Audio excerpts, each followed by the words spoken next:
Welcome back. તો ભાવનગરમાં ભારે વરસાદને કારણે ફસાયેલા લોકોનું રેસ્ક્યુ કરવામાં આવી રહ્યું છે. નારી ગામ પાસે પાણી ભરાતા 33 લોકોનું રેસ્ક્યુ કરવામાં આવ્યું છે. પશુપાલક અને મીઠા આગરમાં કામ કરતા કર્મચારી ત્યાં ફસાયા હતા. લોકો ઘરે પરત ન ફરતા પરિવારે ડિઝાસ્ટરને જાણ કરી હતી. ગ્રામ્ય મામલતદાર સહિત ફાયરની ટીમ સ્થળ પર પહોંચી હતી. બોટની મદદથી 33 લોકોની રેસ્ક્યુની કામગીરી કરવામાં આવી છે અને તમામ લોકોને સહી સલામત અહીંયાથી રેસ્ક્યુ કરી લેવામાં આવ્યા છે.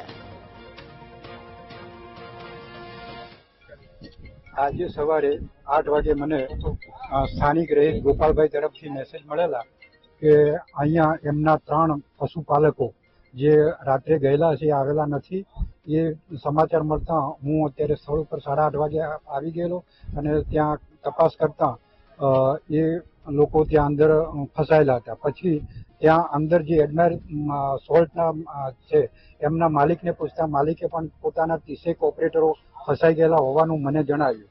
એના આધારે અત્યારે પ્રાથમિક માહિતી પ્રમાણે 33 માણસો ફસાયા હોવાનો અંદાજ આવેલો. મેં અમારી બીએમસીની ટીમ બોલાવેલી, બીએમસી ફાયરની ટીમ આવી અને હોડી દ્વારા તેમને અંદર જઈ અને બચાવ કાર્ય કરી અને ત્યાં પાળા મારફતે અત્યારે બહાર લાવવામાં આવેલા છે. 8 दिन से मेरी गाड़ी खराब होगी पहले तो, फिर वो भी बनवाई तो भरी नहीं गाड़ी, सोल्ट वाले ने भरी नहीं, फिर बारिश से चालू होने गया तो हमको ये नहीं बोला कि आप बाहर निकल जाओ, खुद तो बाहर निकल के चले गए. अब हम फंसे उधर ही रह गए. તો સુરેન્દ્રનગરના ખાટોડી ગામે પ્રાથમિક શાળા પાણીમાં ગરકાવ થઈ છે. ભારે વરસાદને કારણે શાળામાં ગળાડૂબ પાણી ભરાયું. વરસાદી પાણીનો નિકાલ ન હોવાથી શાળામાં પાણી ભરાયા છે. શાળાએ આવેલા બાળકોને રજા આપી દેવામાં આવી છે. બાળકોને સુરક્ષિત શાળાએથી ઘરે મૂકવાની પણ વ્યવસ્થા કરવામાં આવી. શાળાના વર્ગખંડોમાં પણ પાણી ભરાતા નુકસાનના દ્રશ્યો પણ સામે આવી રહ્યા છે. પ્રાથમિક શાળાના દ્રશ્યો કે આખી શાળા જ પાણીમાં ગરકાવ થઈ ચૂકી છે, જેને કારણે હાલ તો વિદ્યાર્થીઓને રજા આપી દેવામાં આવી છે. શાળામાં ગળાડૂબ પાણી ભરાયેલું જોવા મળી રહ્યું છે, જેને કારણે શાળાના જે અનેક ક્લાસરૂમ છે ત્યાં પણ નુકસાનીના દ્રશ્યો છે તે સામે આવી રહ્યા છે. સુરેન્દ્રનગરના ખાટડી ગામના દ્રશ્યો કે જ્યાં પ્રાથમિક શાળા પાણીમાં ગરકાવ થઈ ગઈ છે. તો જે પ્રકારે ભારે વરસાદને કારણે અનેક જગ્યાએ જળબંબાકારની સ્થિતિ જોવા મળી રહી છે, જ્યાં ખાટડી ગામે પણ આ પ્રકારના દ્રશ્યો સામે આવ્યા છે, જ્યાં પ્રાથમિક શાળા પાણીમાં ગરકાવ થઈ ગઈ હોય તે પ્રકારની સ્થિતિ અહીંયા જોવા મળી રહી છે. સંવાદદાતા સચિન ફોન લાઈન પર જોડાયા છે. સચિન, સુરેન્દ્રનગરના ખાટડી ગામે પ્રાથમિક શાળા પાણીમાં ગરકાવ થઈ છે, હાલ શું સ્થિતિ? બીજો વાત કરવામાં આવે તો ઉપરવાસમાં ભારે વરસાદને લઈને મૂળી તાલુકાની ખાટડી પ્રાથમિક શાળામાં વરસાદી પાણી ફરી વળતા ભારે મુશ્કેલીનો સામનો કરવો પડી રહ્યો છે. શાળા ગળા ડૂબરું પાણી ભરાતા હાલ વિદ્યાર્થીઓને પણ અત્યારે રજા આપી દેવામાં આવી છે ને અત્યારે શાળા ફરતું વરસાદી પાણી ભરાઈ ગયા છે. બિલકુલ, જાણકારી બદલ આભાર.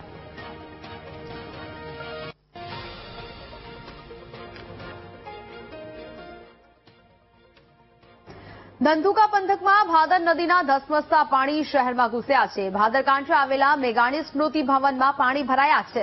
સરકારી રેસ્ટ હાઉસમાં વરસાદી પાણી ફરી વળ્યા છે.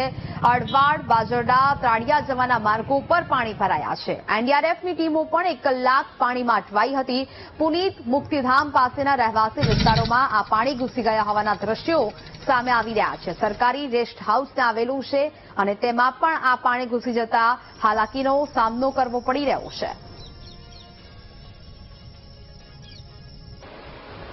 તો ધંધુકા પંથકમાં ભાદર નદીના ધસમસતા પાણી શહેરમાં ઘૂસ્યા હોય તેવી સ્થિતિ જોવા મળી રહી છે. ભાદર કાંઠે આવેલા મેઘાણી સ્મૃતિ ભવનમાં પણ પાણી ભરાઈ ચૂક્યા છે. સરકારી રેસ્ટ હાઉસમાં વરસાદી પાણી ફરી વળ્યા છે. સંવાદદાતા હરિઓમ ફોન લાઈન પર જોડાયા છે. હરિઓમ, ધંધુકા પંથકમાં ભાદર નદીના ધસમસતા પાણી શહેરમાં ઘૂસ્યા છે, હાલ શું સ્થિતિ?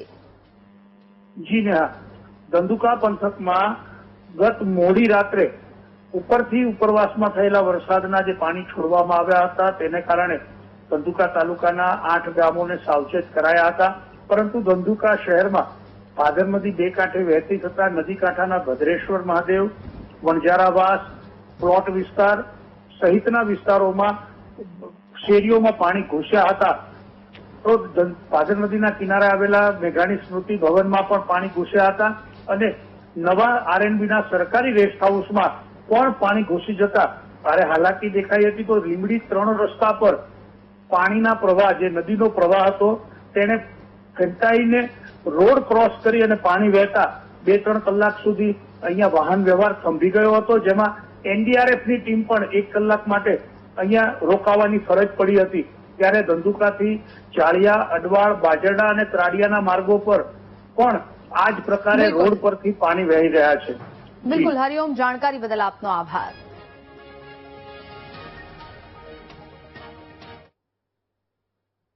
વડોદરાનું 200 કરોડનું ઇન્ટરનેશનલ ક્રિકેટ સ્ટેડિયમ પાણીમાં ગરકાવ થયું છે. સામાન્ય વરસાદમાં કુટુંબી સ્ટેડિયમમાં પાણી ભરાયા છે. સ્ટેડિયમના ઘણા ભાગોમાં વરસાદી પાણીનો ભરાવો જોવા મળી રહ્યો છે. ઇન્ટરનેશનલ સ્ટેડિયમમાં બરોડા પ્રીમિયર લીગ ચાલે છે.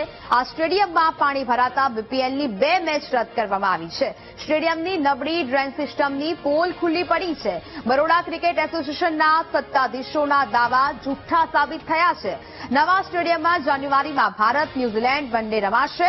પાણી ભરાતા ઇન્ટરનેશનલ મેચના આયોજન સામે સવાલ ઉભા થઈ રહ્યા છે. ગઈકાલે ભારે વરસાદને કારણે અહીંયા પાણી ભરાયું હતું.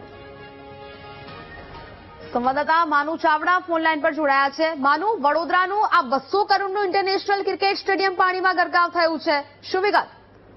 નેહા, વડોદરામાં 200 કરોડના ખર્ચે આ ઇન્ટરનેશનલ સ્ટેડિયમ બનાવવામાં આવ્યું છે.